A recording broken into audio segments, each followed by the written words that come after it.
Hello and welcome to the Voices in Action podcast. I'm your host, Lily Mott. This podcast is co-produced by the National Lottery Community Fund and Be the Change Media Network, and it's all about youth social action, what it means, why it matters, and the incredible young people driving change in their communities. In this episode, we're exploring how young people's voices are being embedded into the work of the National Lottery Community Fund, not just as participants in programs, but as decision makers, advisors, and partners in shaping change. I'm joined by a group of incredible guests who are making change happen in governance roles at the National Lottery Community Fund. Holly is a Scotland committee member at the National Lottery Community Fund. Callum is a Wales committee member. Caolan is a Northern Ireland committee member. Millie is an England committee member.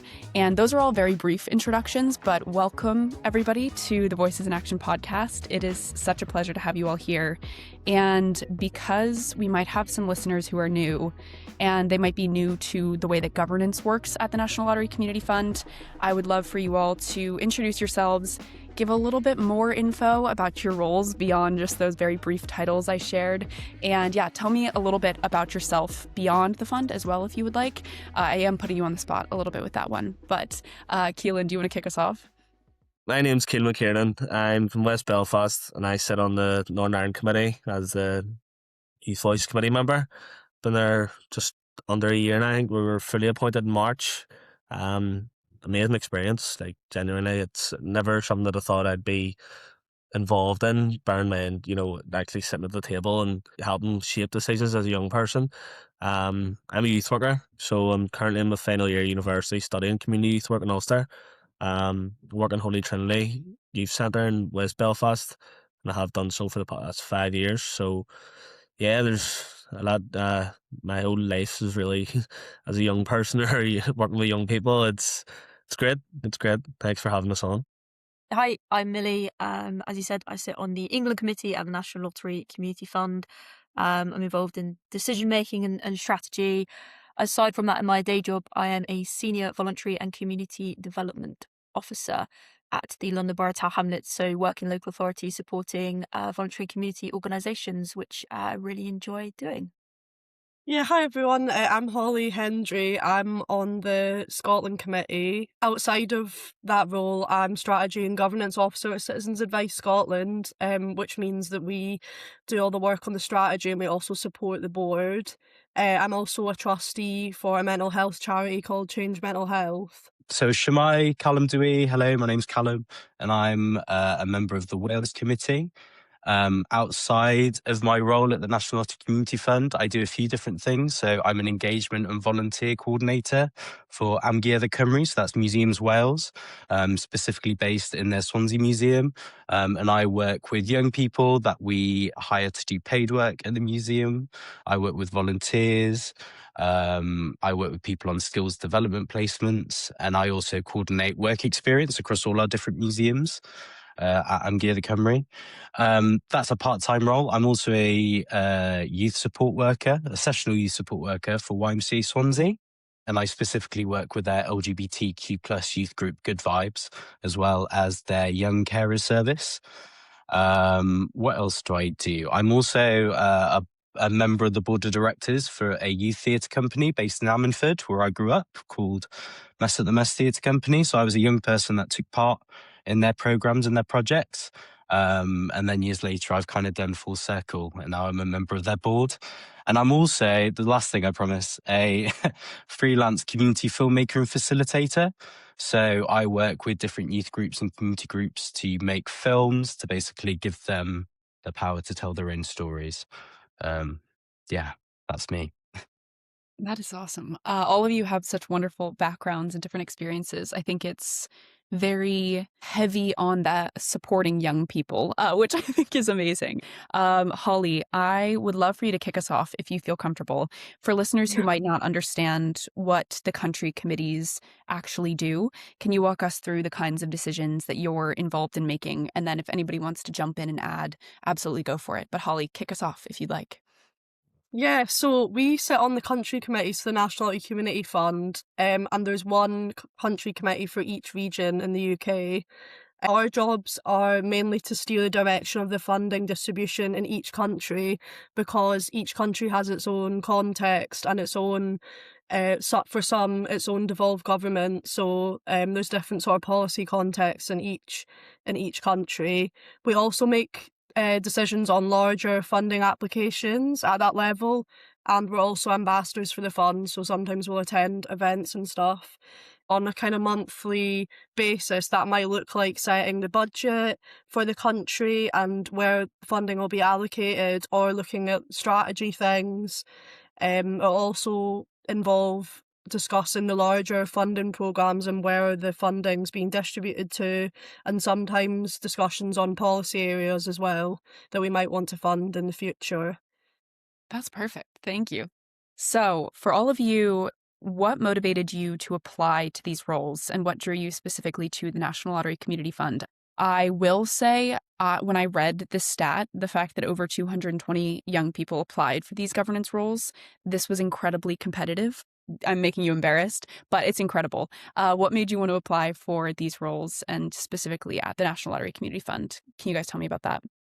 Yeah, I mean, when I saw it advertised, I thought it was an incredible opportunity anyway. When you see any opportunity like this at the fund, it's the biggest community funder in probably most of our countries, certainly in England. So having the opportunity to be able to shape strategy, but also make those really significant decisions at a countrywide level felt like an amazing opportunity. And I think in my day job, I mentioned I support lots of community organisations, and I'm a trustee myself at an organisation called Achieve, Thrive, Flourish from Essex, where I grew up, I guess similar to Callum. So was already aware of the funds in all of those different spaces, but kind of on the other side. And I think what really stood out to me about the fund in particular, in comparison to others, is that we have a really relational approach. So it's not really a secret that the demand for funding outweighs the amount of funding that we have probably in each of our countries. But the National Lottery Community Fund always shows up for communities, and I've sort of witnessed that firsthand from a beneficiary perspective, but also supporting organisations in my day job as well. So that's what's really stood out for me as the kind of, I really should apply. It's a really great opportunity. Yeah, I was very similar. I seen the role advertised, and I think I got it sent to me through email through a former colleague I work with, and it was saying it's a big good opportunity for you. So I sort of read into it, not that I didn't understand what the role was, but I didn't know the significance it would actually have whenever we took the role. But saying that, same as Millie, I understand how big the National Lottery Community Fund is across the whole UK. Particularly in Northern Ireland, I know it's probably the biggest funder, especially because in the area where I work in youth work, it's very underfunded. So very underfunded. There's been a lot of job cuts in recent years, and I've known that the community fund has stepped up and fund projects all across the north. My own project and my job's funded by the lottery, so I knew the work that was being carried out on the ground, and seeing this, whenever we're sitting in the committee decision meetings, you're reading the projects, they're coming up for bidding for the funds. You understand how much of a need there is across the north, and unfortunately not every project can get funded, but it's an unbelievable experience. And reading that their figure of 220 young people applied for it, I didn't have a clue. I didn't know there was that many people applied for it, so I feel a bit privileged that I've got to meet these amazing people and be on this journey with them. So it's unbelievable. How I found out about it is that my friend forwarded me the advert on the website, and they wrote in a message that I was going to apply for this, but I thought that you might be better suited, which was very generous of them. But yeah, I'd had experience in kind of similar kind of advisory groups. So as part of one of my jobs as a peer researcher with YMCA, that was a project called Peer Action Collective, which was funded by the Youth Endowment Fund. And that was a project about getting young people to do research with other young people about reducing youth violence in England and Wales. So the Youth Endowment Fund had a set lot of money to invest in reducing youth violence in England and Wales. And as part of that, they created the Youth Advisory Board. So because of my engagement with that project already as a peer researcher, it gave me the opportunity to apply and become a member of the Youth Advisory Board. So I had that experience there, and it was really nice. I think quite often when you get young people to advise or to consult or to take part in any sort of co-development or kind of governance, there's always this feeling, or there's always a test, I guess, whether or not it's genuine and whether or not they actually take heed about what young people think and what young people say. And I felt on the Youth Advisory Board, I had a really positive experience. It felt that our voices were appreciated and they actually wanted to hear from us. So I had a fairly good experience in that setting. So I wanted to have an opportunity to try something else out that was almost at a bit of a higher level, a bit more responsibility. So yeah, I can't believe 220 people applied. I didn't know that either. So that kind of puts everything into perspective. So definitely makes, very grateful that I was able to have this opportunity. But yeah, I think for me, it was like a bit more of a kind of like domino effect. I got back from my gap year and then I decided I wanted to go on a board of trustees. So I joined the board for Change Mental Health. And like very quickly I was like, oh, I quite like this like board thing. I find it really interesting. But I was obviously very aware that I was always like the youngest person in the room. And then at Citizens Advice Scotland, a job came up in their governance team and I was like, oh, I quite like the sound of that, so I'll apply, and I got the job. And then I think it was only like a couple of weeks after I got the job there that the role at the lottery came up, and I was like, oh, this like sounds really, really interesting. And I think because I'd already started on a board that summer, I was like, what an amazing opportunity to kind of like show like the value of having young people in that space. So then I applied, but I just really didn't think I was going to get it. I was like, this is going to be so competitive. And I think you always kind of think like, oh, there'll be someone like better than you. But yeah, I got it, and I think for a while it took a good while to like for it to settle in. But yeah, it's been such like an amazing opportunity to like have a voice and influence like at that level. And I'm so grateful for the lottery that they kind of like ring fence positions for young people, because I think it definitely shows that they have got that like extra commitment to hear like young voices. And yeah, just happy to be here. Well, I'm happy you're all here. And sometimes there can be an assumption when you are in roles like this that you're there to represent all young people, and I'm putting that in quotations for anyone who's just listening to the episode rather than watching. How do you respond to that expectation? And then I also think all of you come from different parts of the UK, and there might also be that added expectation to represent all of your areas and all of the communities in your own countries, which I think is really, really, that's a lot of pressure. So I'd love to hear your thoughts on either of those, either the young people perspective or your different areas, your different committees. But does anybody want to kick us off? I know that's a huge question. So Yeah, I can go first. But yeah, I think on the like representing all young people, I think when I initially came into it, I did have that assumption that they were going to maybe expect me to do that. And I think very quickly it was made known that like we're not expected to do that at the lottery. I think what I would say, and this is just coming from a perspective of someone that obviously works for a board, is on a board, like just because you're young, like that's not the only thing that matters about you being on a board. Like you want a board to have intersectionality and like a diversity of perspective. And I think like I am more than a young person. I think every young person is more than a young person. I think that's where like the real value is. Like for me, you know, I work at Citizens Advice Scotland, which is Scotland's leading advice charity. Like I'm constantly in my 9 to 5 job understanding like what's happening on the ground in terms of what's happening in the communities in Scotland around poverty and deprivation and what like the real life experiences are. And I think alongside me being young, I'm also able to bring that kind of experience to my role within the lottery. And I think that makes me like really, really valuable. But I think until you're given the opportunity to sit on a board, it's hard for you to really realise that yourself.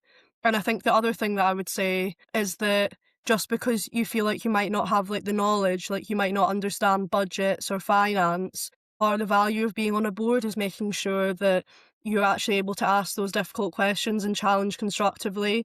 Any young person can do that. I've never met a young person that can't do that, and therefore I do think it's really important that we're given space to sit on boards and be part of governance. I sort of had the same similar vibes whenever I was joining the board. It was like, right, I'm coming on here as a youth voice. I'm going to represent all young people, and just I had that in my head, but it was made clear from very early on that I wasn't just a young person in the room. I was like a value committee member. I was bringing different forms of experience to the table that other members didn't have. So as I said previously, I'm a youth worker, and what I like about it is whenever like a youth work application comes in, it's not just right. We'll go to Caolan here and let him talk about it. It's we would actually like to hear Caolan's opinion on this. It's not just, oh, he's a youth worker, he's a young person, blah blah blah. Give it to him. It's your opinion's taken on board, and it's not tokenistic. That's what I've really valued about being on the committee and meeting, as I said, meeting amazing people. You don't feel like a young person in the room. It's highlighted maybe in a meeting whenever someone else is from the whole fund is here for a meeting, just introducing, this is Caolan, but I don't feel like that. I don't feel like, I'm there to represent every single young person in Northern Ireland. It's not my role, but any experience that I can bring is valuable. That's what I've enjoyed about it so far. Like, Yeah, I think when we all kind of went into the role and speak with Joe, who's like head of Youth Voice at the fund, it was very much hammered home that we're not all just here to represent all young people or all young people are a monolith. That is an added factor to like our perspective and our kind of inputs within those meetings and making decisions. But it's also, I guess, more about our own lived experiences and professional experiences. I think we as younger people, we're all, without any kind of ego, we're all quite accomplished. We've all done quite a lot so far in like quite early parts of our career. So it isn't just about the fact that we're the youth in the room. It's also because we're also professionals that have those kind of lived and professional experiences. I like to use my own kind of experience and my own viewpoint to kind of inform what I'm doing. So, for example, like Caolan's already mentioned about, whenever there's a question around youth work, they're really keen to hear his opinion. I guess with mine, it's specifically, if anything, to do with like arts and culture. I'm very passionate about access to arts and culture, and something that I benefited from as a young person through a community funded project. So that's something I'm really passionate about, as well as my experience working with young carers has really informed, or like whenever I see applications, for example, for projects that provide respite to families who are caring for someone that can't take care for themselves, that's something that I'm really kind of passionate about and can delve a bit more deeper into and give more of my opinion, just because I know the kind of challenges and responsibilities that young carers, for example, face. So I try and think about, all right, how about the young carers that I help support? How could this project benefit them? Or like the young people that I work with in the museum, how could a project like this that gives greater access to arts and culture, how could that benefit them? So I guess, yeah, I don't know if that's being a bit biased because of my own kind of background, but yeah, trying to use these experiences to inform my decisions at the fund. I guess, yeah, representing all young people is a big ask. And I think we're all quite clear, and I echo everybody else's comments around that we don't represent all young people. We also don't represent all people generally, where we're from or with our backgrounds. And I think people have said that quite eloquently, so I won't repeat it. But I guess just touching on that general assumption, I think there is a general assumption in society, and certainly maybe when this process started, that we would represent all young people from a lot of different people, not just our peers, but officers, other committee members, and others might have different experiences. And I think that's fine, because this is a completely new process. This is a completely new experience for ourselves, but also the fund.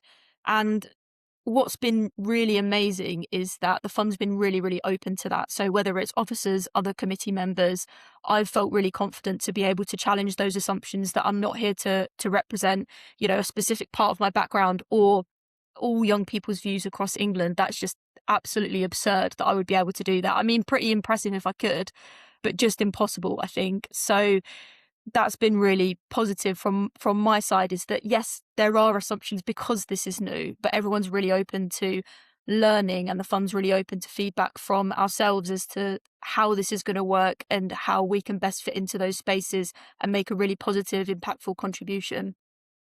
Amazing. I think that you guys answered like 3 of my questions that I had on this list with those answers, so that's perfect. You were all supported by the Young Trustee movement before starting your roles. What was that process like? How important was the preparation and the training in helping you feel more confident as you stepped into these governance spaces? I think I'm just sitting here as someone who is probably close-ish to some of your ages, and I think having that, I know that we broke it down that you're not representing all young people or all people from your countries, or that expectation shouldn't have been on your shoulders, but I think it is still a daunting task as you're stepping into some of these spaces. So can you tell me about what that preparation was like with the Young Trustee movement?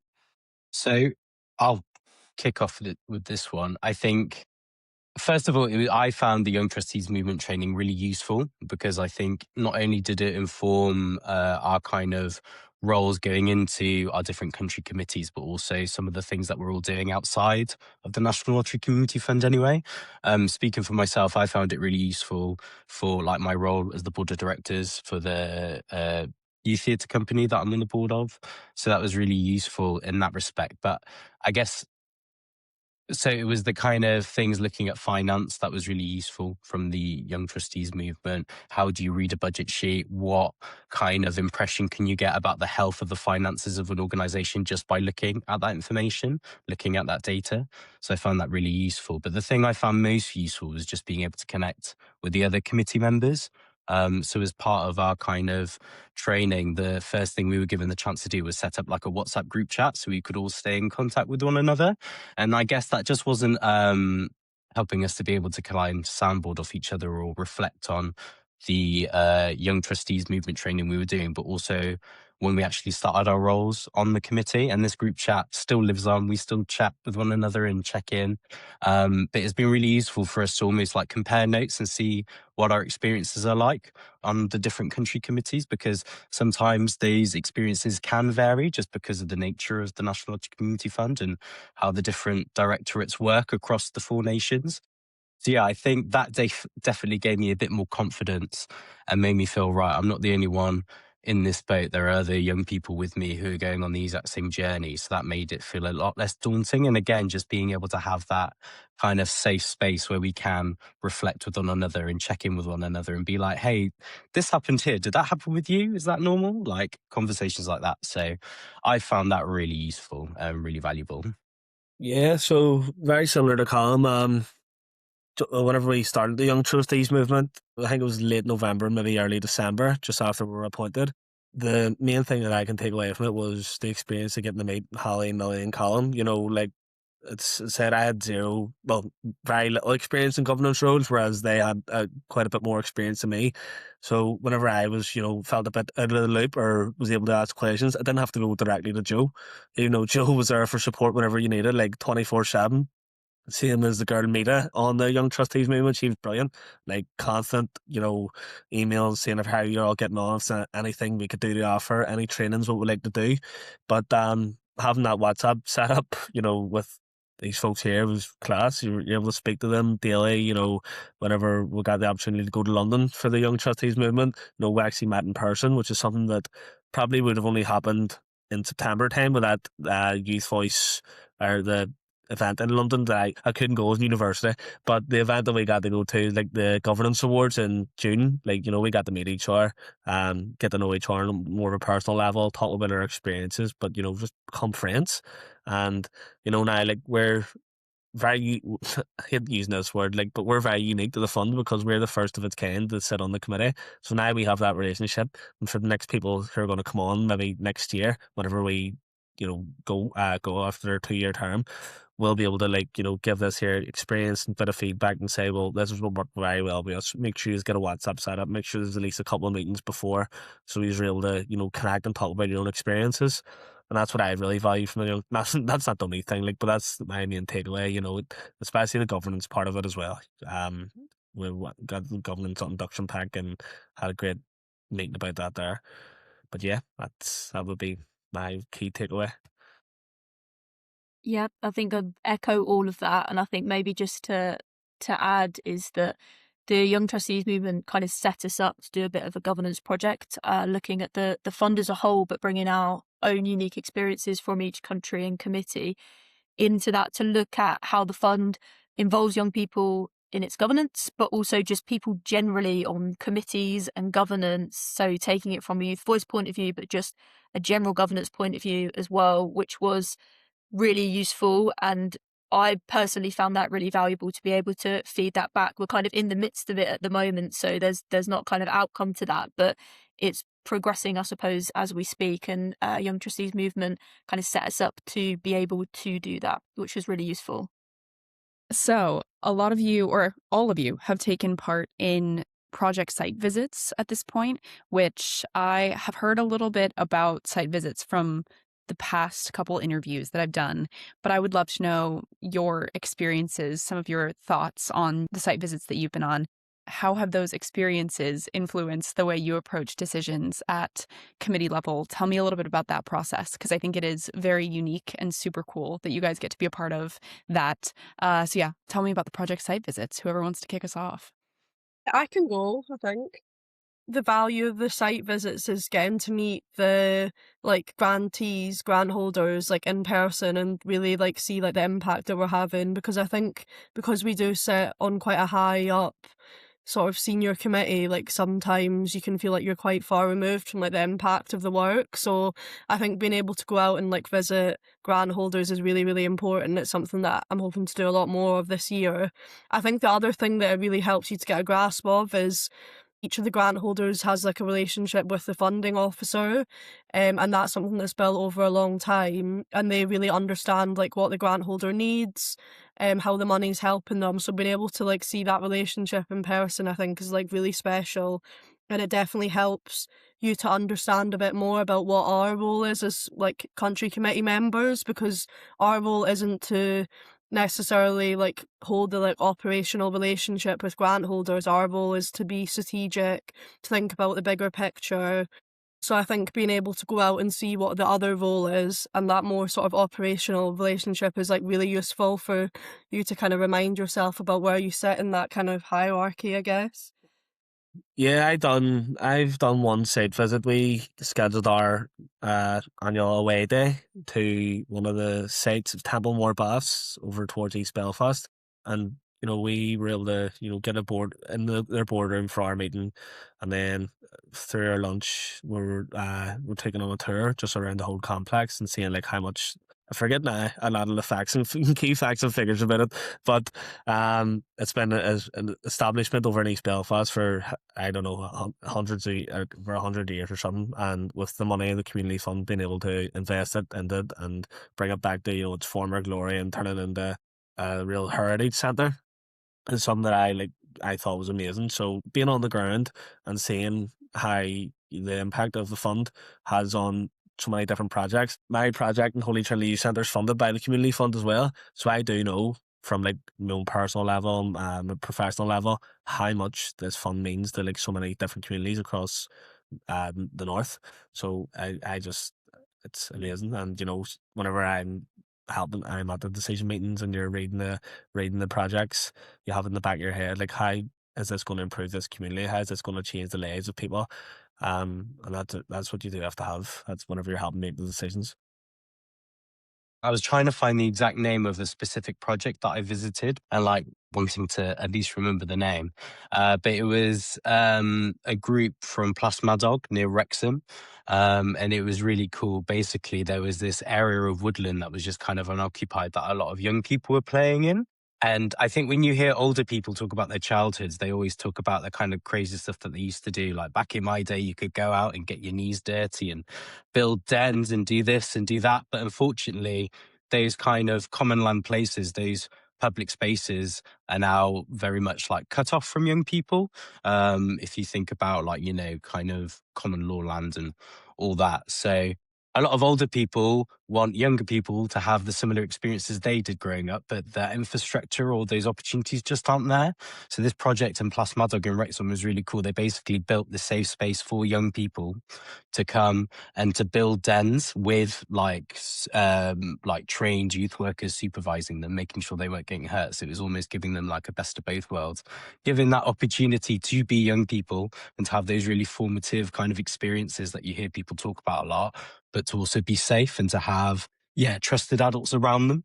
they still get to have all those like really cool formative experiences and memories, but also like stay safe. And yeah, I guess it just removes you from this that kind of ivory tower that I think maybe being on a committee can become, and just puts into perspective just how important the money that we're giving out and the money we're disseminating is to these different communities and the opportunities it gives to communities. But what I love about it is that it's often like led by the communities, and it's informed about what they actually want and what they actually need.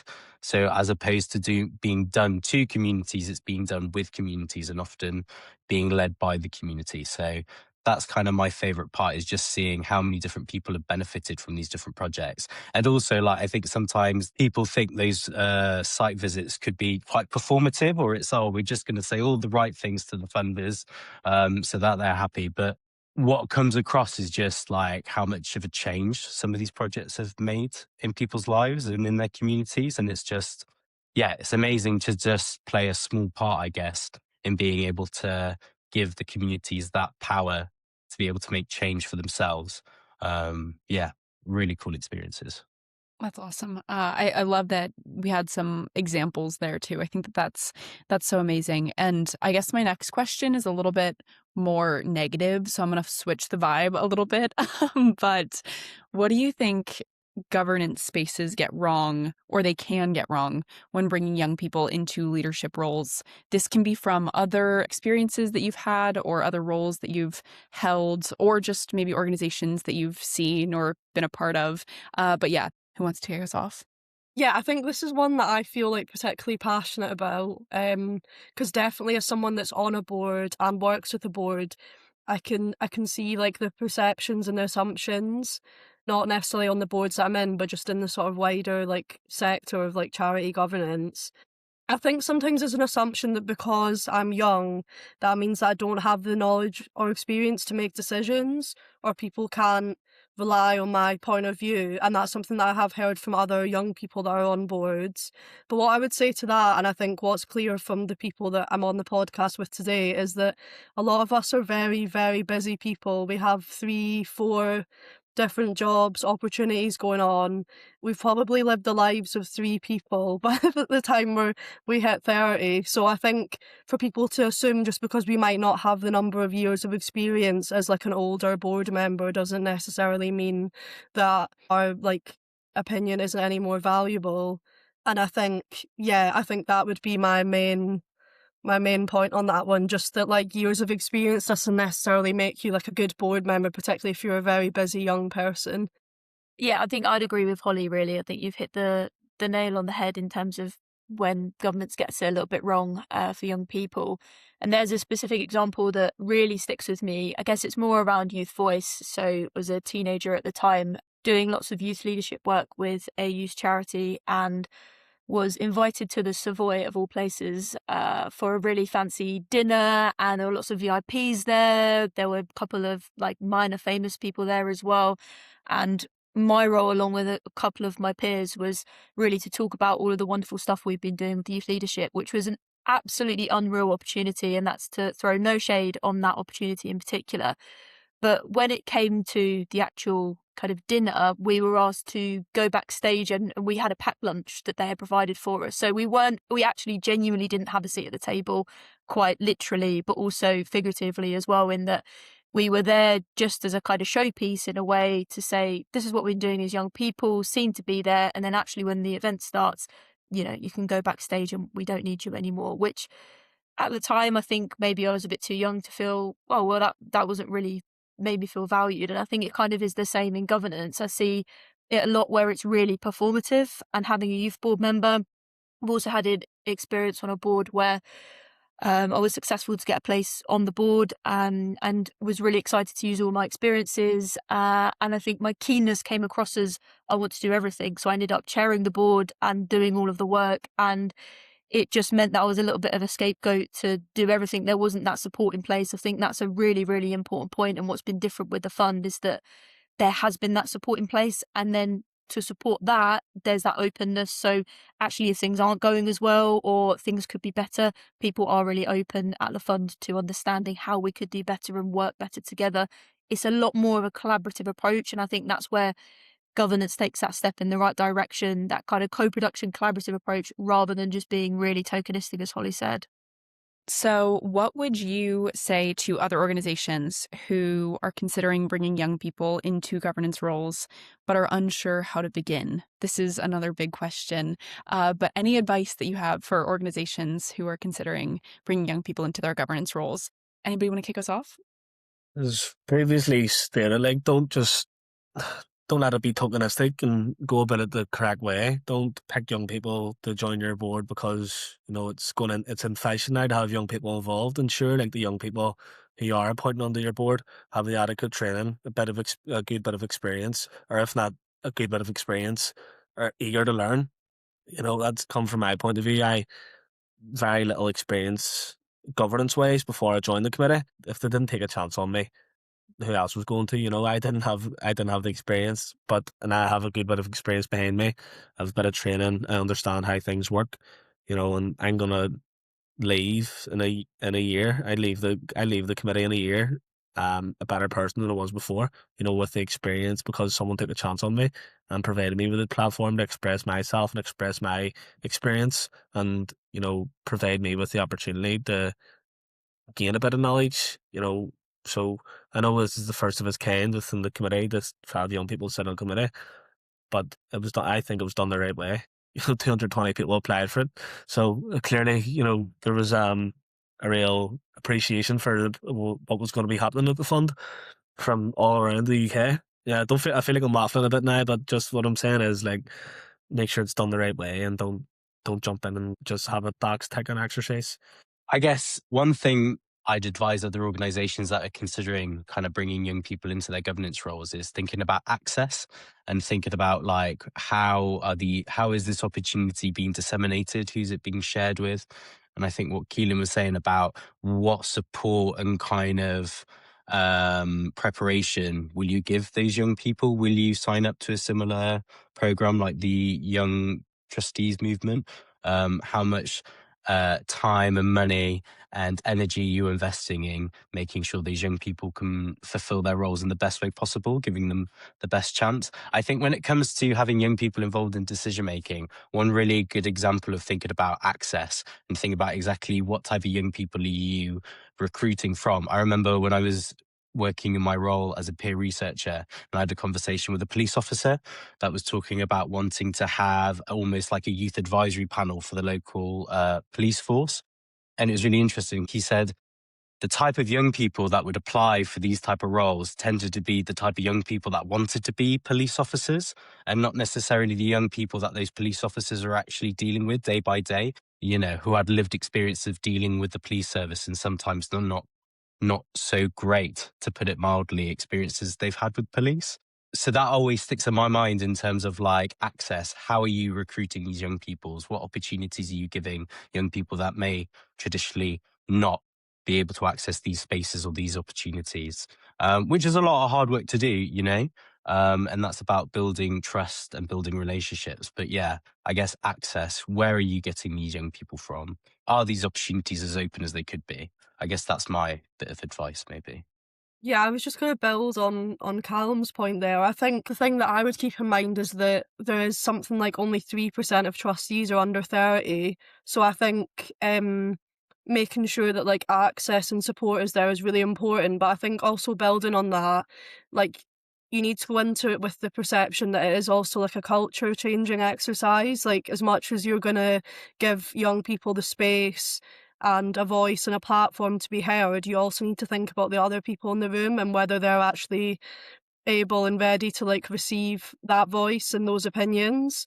Because even if you give young people a space to be on the board, you also need to think about the other trustees and whether they're up for having a young person on the board. And if there is maybe a sense that they're not, it's about making sure you have those maybe slightly more difficult conversations. And I think the Young Trustees movement is like a really good place to start in terms of opening up that discussion around the culture change that needs to happen, because for a lot of people on the board, they might not have sat on a board with a young person. So I think it is also just keeping that in mind as well is really important. Yeah, I think building on all of that really is a really kind of simple piece of advice is just start with the intention. Be really, really clear about why you want young people involved, how you want them involved. But that has to be led by young people as well. It can't just be the classic kind of archaic top-down that we often see in governance structures. Invest in that support and be actually ready to share the power. So as Holly was saying, it is a bit of a culture change, but you're looking across your organisation as well. Some organisations will be great at this youth-led work and embedding youth voice, but then others may think that they are, and they may have a youth board that makes a decision that then goes to a higher board that can override that decision. That isn't really true youth voice. You're feeding it in there, but it's about sharing that power and being comfortable enough to do so. So I think the advice, from all of us is probably definitely do it, but be really intentional about it and consider actually what you are doing and having young people input into what it is that role might look like and what good might look like for them. I love that. What good might look like for them, I think, is a really good soundbite there, Millie. So thank you. My last question for all of you is, what are you excited about when it comes to your roles and the future of the National Lottery Community Fund? Who wants to kick us off? I'll go first, I think. I think mine's quite simple. I think the thing that I'm most excited about is working with the other young people that I'm on the podcast with. I think it's probably been like one of the best things that's happened to me is like meeting other people that are also trying to create a bit of culture change. And I think as much as we have an impact at the country committee level, we also have an impact as like a collective, and being able to like share and learn from each other, I think has been like really valuable and special. And I'm just glad that the lottery's like given us an opportunity to do that. Definitely just what Holly said, continuing to work alongside these guys. As I did say, it's been an amazing experience. You do get put in situations from a young age, like whenever you have these sort of experiences, being surrounded by like-minded people, and who are motivated to try and make change, especially for young people, is absolutely amazing. Definitely another thing I'm looking forward to over the next year is getting out on more site visits. So that was something that we did bring up in one of our business meetings a couple of months ago, and it's been put in place.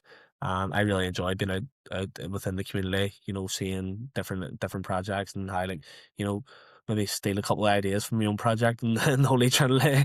But yeah, it's absolutely amazing. Like, as I said, if you had told me this time 2 years ago that I'd be sitting doing a podcast, never mind sitting on a committee, I would have told you to behave yourself and wise up. Like, there's not a chance I would have done something like this. But it's, as I said, I've grown as a person, and it's thanks to being given the opportunity by the lottery and meeting these people, my mates. What I'm looking forward to is just continuing all these different opportunities. So like going on site visits, sitting on decision-making panels.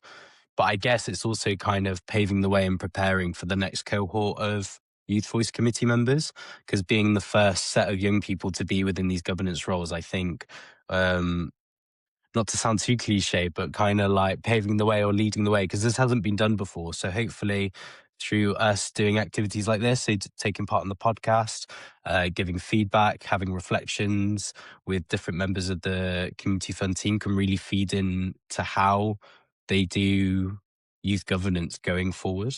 And use our experiences as a way of making sure that the young people that come next have an even better experience, and the things where there may have been gaps or may have been things that could have been better, those issues can be resolved. So yeah, I guess that sounds like I'm saying I'm excited for it to end. I don't want it to end because it's a really cool experience, but I am excited to see how our kind of reflections and our recommendations could go into making that experience a lot smoother, a lot better for the future cohort of young people that take part. Very hard going last. Callum, you absolutely stole what I was going to say in terms of creating a bit of a legacy, I suppose, for those that come after us. And whilst, I am very excited for that, I think it's worth noting that the fund is ever evolving. So I think that there will be lots of exciting opportunities that aren't really on the radar at the moment. And that is exciting in itself, to be able to react to things that are happening within communities, to be able to continue supporting communities across all of our different funds, and to be able to, I guess, lead the way in terms of what cohort comes next, or what this looks like, and what governance for young people looks like across not just the National Lottery Community Fund, but hopefully there'll be other opportunities to influence other organisations and give advice, be a critical friend, and I guess show them how it's done, really. That was awesome. Thank you, Millie. Thank you all so much for coming on the podcast and for sharing all of those different experiences and just for the work that you do at the National Lottery Community Fund. It was so great to learn more about all of your experiences. And I've heard about all of you, I feel like, throughout the podcast and your role and the work that you do. So it's very cool to be able to hear it from you guys, which, I'm so grateful that you came on. For anyone listening, if you're interested in learning more about embedding youth voice in your organization and how the National Lottery Community Fund does it, please check out the links in the episode description. Thank you so much for tuning into this episode. Make sure to subscribe wherever you get your podcasts and join us for future episodes as we continue exploring youth social action, what it means, why it matters, and the incredible young people driving change in their communities. We'll see you next time.